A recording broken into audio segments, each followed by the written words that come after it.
मेरा बचपन बहुत मुफलिसी में गुजरा है, बहुत परेशानियों से मैंने अपने बचपन को गुजारा है। जब भी मैं इन तंग गलियों में से गुजरता हूँ तो मुझे हमेशा वो बचपन याद आता है। मुझे वो अपने जीवन के पल याद आते हैं कि कैसे मैं इन तंग गलियों में से गुजरा। लेकिन मुझे एक बात और एहसास होती है कि अगर ये तंग गलियां ना होती तो शायद जो मैं आज हूँ वो हो नहीं पाता। पापा एक छोटा सा जॉब करते थे, बहुत कम उनकी सैलरीज थी। उसका परिणाम ये था कि घर में इनकम्स बहुत कम आती थी। तो बड़ी मुश्किल से मेरा ग्रेजुएशन हुआ। पढ़ाई के साथ साथ जब मैंने कंपटीशन की तैयारी की तो अचानक से मुझे जॉब्स मिलने शुरू हुए। मेरा पहला जॉब लगा सीआरपीएफ में सब इंस्पेक्टर के पोस्ट पर। ये बातें हैं वर्ष 1988 की। वहाँ मैंने जॉब किया करीब 2 साल 8-9 महीने के बीच में, और उसके बाद मैं आ गया घर वापस। मैंने पढ़ाई की और मेरा दिल्ली पुलिस में सिलेक्शन हो गया। मैं कभी कभी सोचता हूँ कि क्या वाकई मैंने इतनी पढ़ाई कर ली थी जो मुझे इतने अच्छे जॉब्स मिले। लेकिन मज़ेदार बात दूसरी भी है कि मैंने उस जॉब को भी नहीं किया और 93 में मेरा सिलेक्शन हुआ कस्टम्स डिपार्टमेंट में। कस्टम वाला जॉब मुझे इसलिए ज़्यादा अच्छा लगा क्योंकि वो मेरे घर में ही था, मेरठ में ही था, तो मैंने उसको कंटिन्यू किया।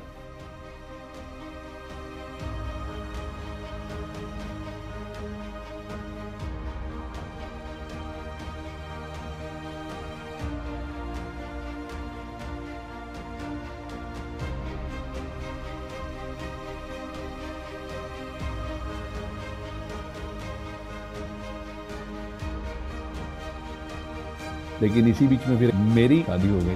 अब शादी के बाद बच्चे तो जिम्मेदारियां बढ़ी और अल्टीमेटली एक बात समझ में आ गई मुझे फिर कि जॉब एक ऐसी व्यवस्था है जिसमें आप भूखे रह नहीं सकते और कभी तरक्की कर नहीं सकते।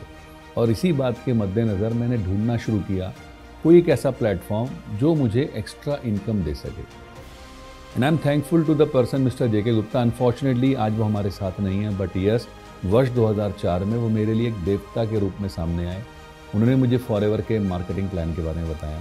तो देखा, मुझे समझ में आ गया कि ये वो प्लेटफॉर्म है जिसकी मुझे तलाश थी। यहाँ मैंने धीरे धीरे अपने रास्तों पे चलना शुरू किया, धीरे धीरे सक्सेस की तरफ बढ़ना शुरू किया।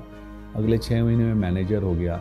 तो मुझे एक बात समझ में आ गई, तरक्की नहीं मिलने वाली है। वर्ष 2016 में जब मैंने इनकम्स का आकलन किया तो मुझे लगा कि यार, एक तरफ मुझे विभाग से करीब 10 लाख रुपए सालाना सैलरी मिलती थी, लेकिन उस साल की मेरी आईटीआर जो फॉरएवर के बदौलत थी वो करीब 34 लाख की थी।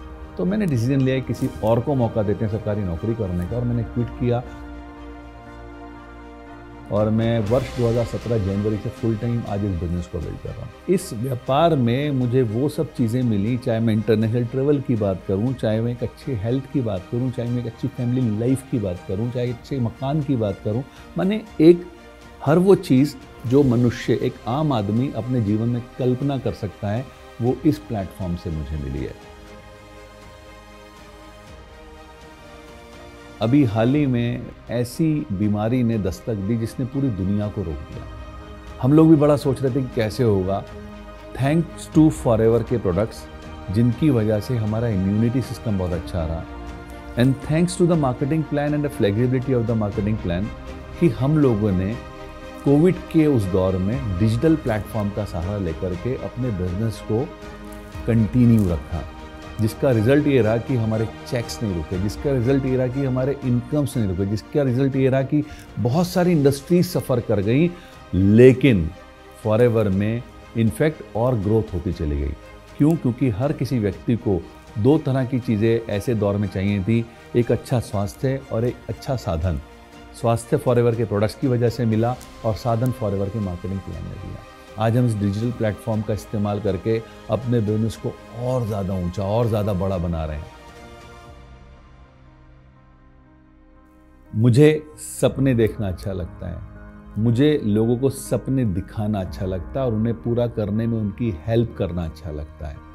मैं हूं सपनों का सौदागर, मैं हूं फॉरएवर।